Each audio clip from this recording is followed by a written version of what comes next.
President Donald Trump failed to secure an agreement from Vladimir Putin on August 15, 2025, to end Russia's war in Ukraine.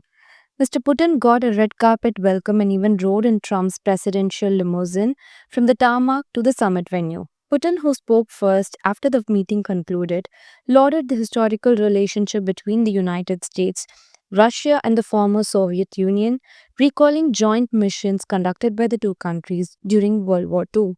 Mr. Trump had gone into the meeting hoping to get Mr. Putin to agree to a ceasefire with Ukraine, or at least a commitment from Russia to enter into negotiations to reach one. Instead, he conceded that we haven't quite got there and said he would be conferring with Ukrainian President Volodymyr Zelensky and NATO leaders about next step.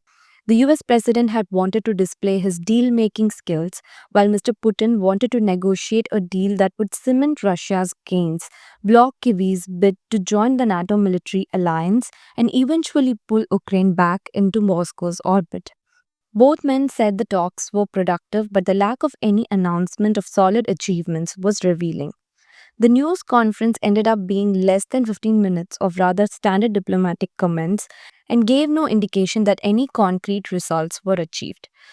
Amid drawn out diplomatic moves to end the war, time appears to be on Mr. Putin's side. His meeting with Mr. Trump may stall the economic sanctions that the US president had promised unless Moscow worked harder to bring the fighting to a close. It also may simply lead to more meetings, giving his forces more time to make progress on the battlefield.